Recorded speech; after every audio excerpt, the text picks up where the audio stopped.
हाय hello everyone. So UGRO Capital पे आज हम डिस्कशन करेंगे। एमएसएमई सेक्टर के अंदर लोन देने का काम करती है ये कंपनी।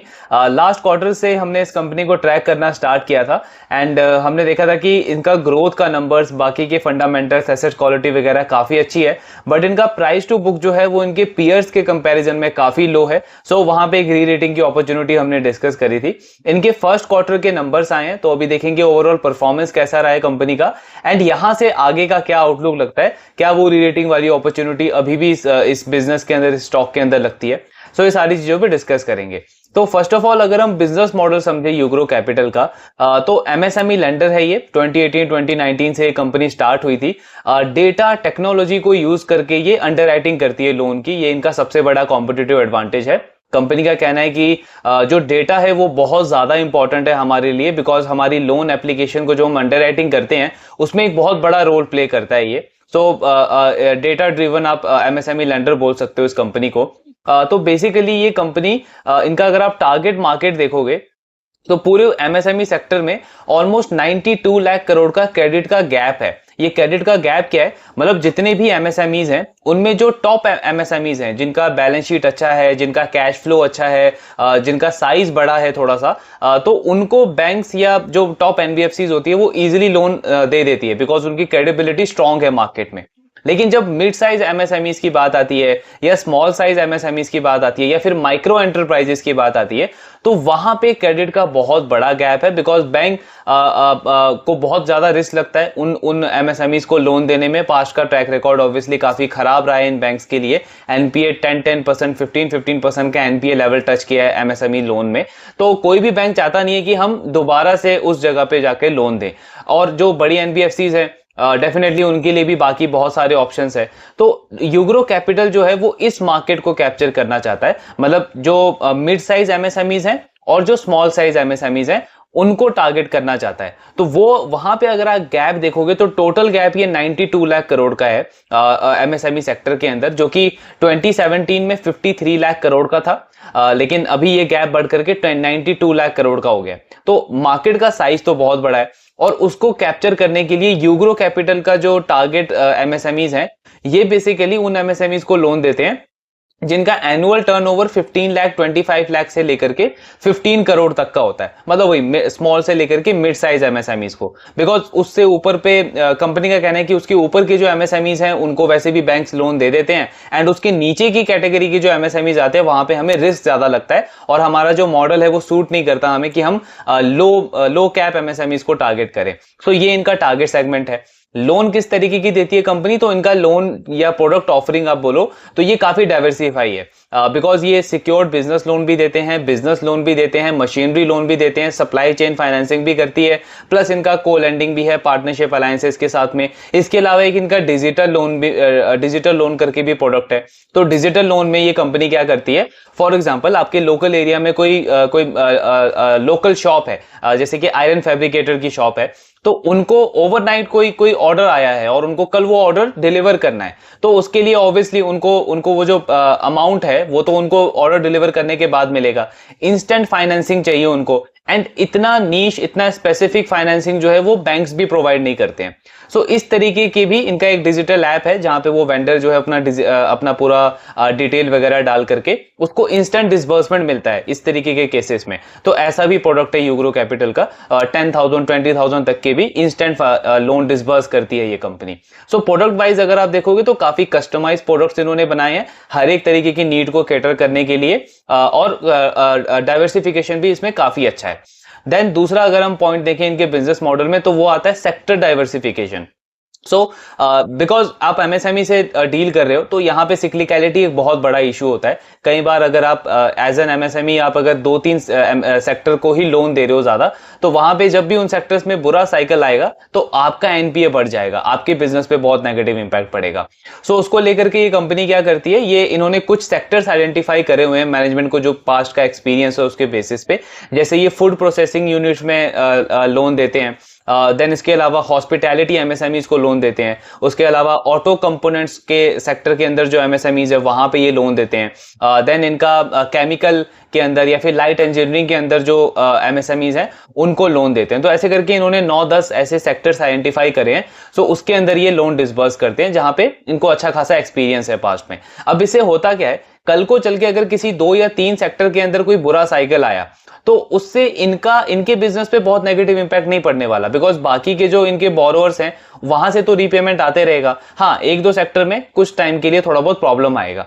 तो ये डाइवर्सिफिकेशन करके रखा है कंपनी ने एंड यही इनका ओवरऑल बिजनेस मॉडल है। लास्टली अगर हम इनका क्रेडिट अंडर राइटिंग की बात करें कि ये कंपनी अंडर राइटिंग कैसे करती है, तो यूग्रो कैपिटल का बोलना है कि जब कोविड का टाइम था तो उस पीरियड में हमने बहुत ज्यादा इन्वेस्टमेंट किया अपने इंफ्रा के ऊपर, अपने डिजिटल इंफ्रा के ऊपर, टेक्नोलॉजी के ऊपर, डेटा के ऊपर, सो दैट वहां पे हमने अपने अपने बेस को स्ट्रॉन्ग किया।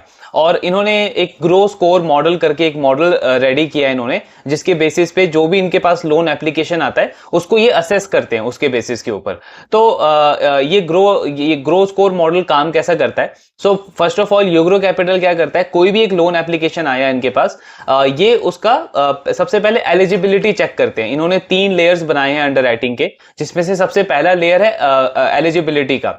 एलिजिबिलिटी में कंपनी उस बोरोवर का बैंक अकाउंट, बैंक स्टेटमेंट और उनका जीएसटी का डेटा, ये दोनों चीजें असेस करती है, जिससे इनको आइडिया होता है कि क्या वो बोरोवर एलिजिबल है लोन लेने के लिए। बिकॉज सपोज अगर उसका एनुअल टर्नओवर ही नहीं है इतना, तो वो लोन कैसे लेगा, मतलब वो लोन की रिपेमेंट ही नहीं कर पाएगा। तो एलिजिबिलिटी यहां से चेक होती है। दूसरा केस होता है एबिलिटी का।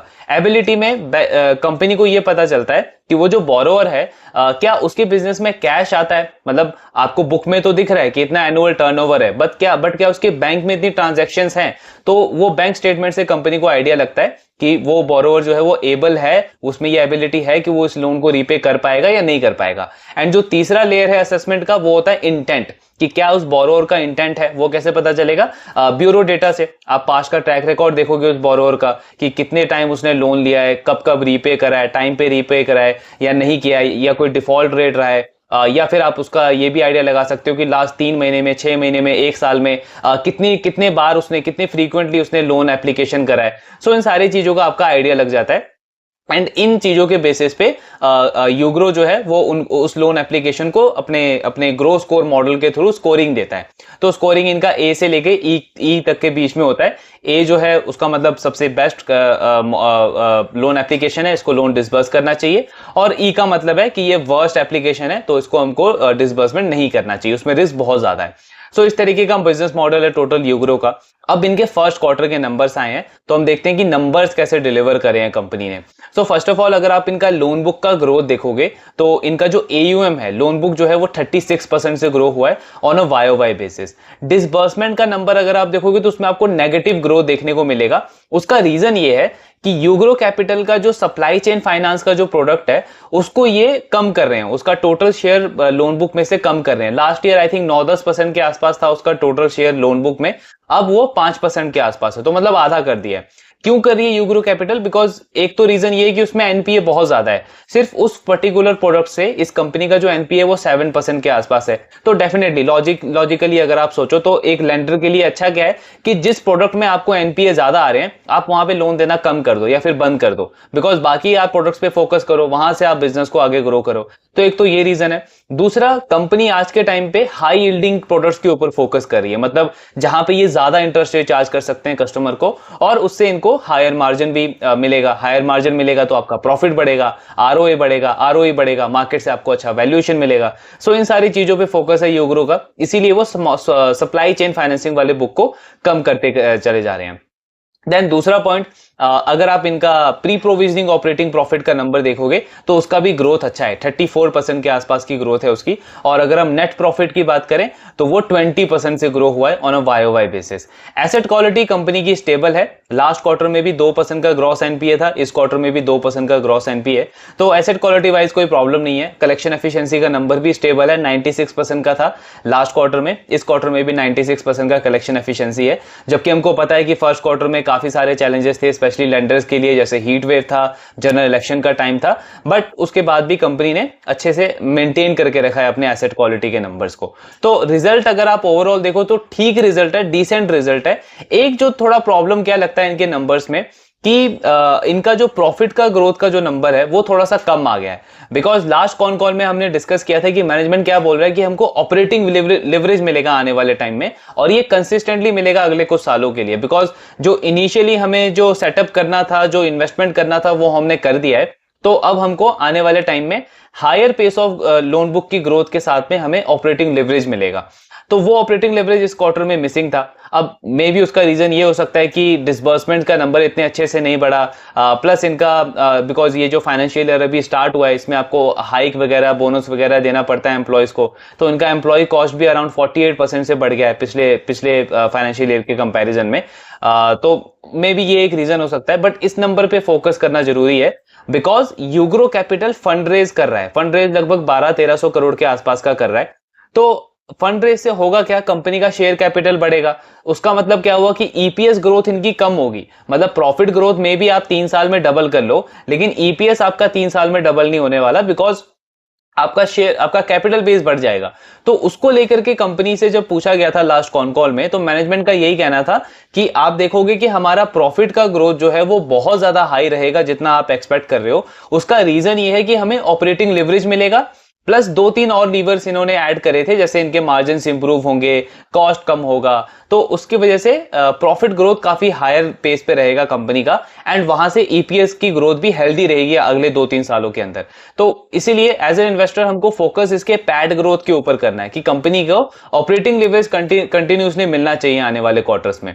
एक और पॉइंट अगर हम देखें, नेगेटिव पॉइंट नहीं है, बट आप बोल सकते हो कि ये थोड़ा सा ठीक नहीं लगता है। बिकॉज अगर हम इस मैनेजमेंट का, अगर आप पुराना कॉन कॉल देखोगे या इंटरव्यूज देखोगे मैनेजमेंट्स के, तो इनिशियली इनका टारगेट था कि मार्च तक हमको 10,000 करोड़ का रेवेन्यू करना है, सॉरी लोन बुक करना है। मतलब ग्रोथ अगर आप देखो तो 40-45% का ग्रोथ ये कंपनी टारगेट कर रही थी। लेकिन लास्ट कॉन कॉल में इन्होंने अपने ग्रोथ गाइडेंस को एकदम से कम कर दिया है, और कंपनी बोल रही है कि हम 30-35% के रेंज में ग्रो करने को देख रहे हैं आगे, बिकॉज हमें सस्टेनेबली काफी लंबे टाइम तक कंपाउंडिंग करना है, और हमें कैपिटल भी रेज करना है बीच बीच में, एसेट क्वालिटी को भी मेंटेन करके रखना है। तो इसलिए लोन ग्रोथ हम 30-35% के बीच में देख रहे हैं। सो हमको समझ आता है कि मार्केट में चीजें चेंज होती है, तो आप ग्रोथ गाइडेंस कोई भी मैनेजमेंट बढ़ाती है, कम करती है, बट जितना ये स्टेबल रहे, जितना ये गाइडेंस स्टेबल रहे, उतना ज्यादा अच्छा है शेयर होल्डर्स के लिए। तो अभी होप यही करेंगे कि मैनेजमेंट जो 30-35% का गाइडेंस दिया है इसके साथ मेंटेन रहे, एंड एग्जीक्यूशन अगर इससे अच्छा रहेगा तो वो तो और ज्यादा अच्छा है शेयर होल्डर्स के लिए और मार्केट के लिए। सो इन दोनों चीजों के ऊपर फोकस करना है। बाकी अगर आप कंपनी का लॉन्ग टर्म का टारगेट देखो तो वो भी इन्होंने शेयर किया है इस रिजल्ट के साथ में।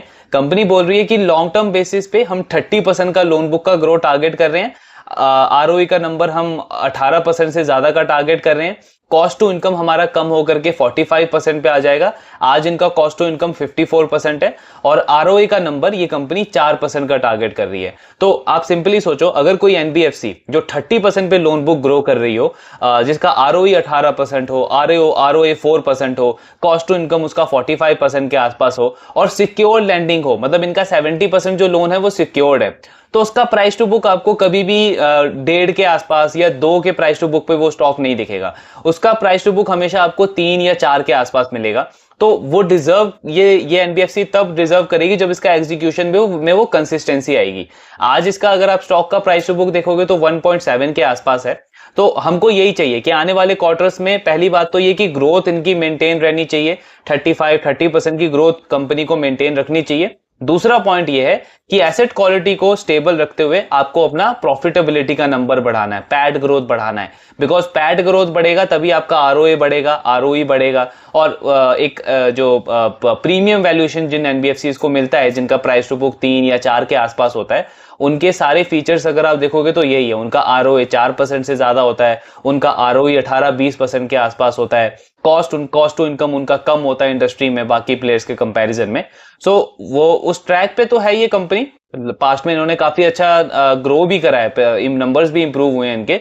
अब उसी को आगे ट्रैक करना है कि आगे कैसी परफॉर्मेंस रहती है कंपनी की। बाकी अभी कौन कॉल हुआ है उसको भी डिस्कस करेंगे डिटेल में कि क्या व्यू है मैनेजमेंट का, आउटलुक है इस फाइनेंशियल ईयर को लेकर के। एंड आपके जो भी डाउट्स हैं do let me know in the comment box. Thank you very much.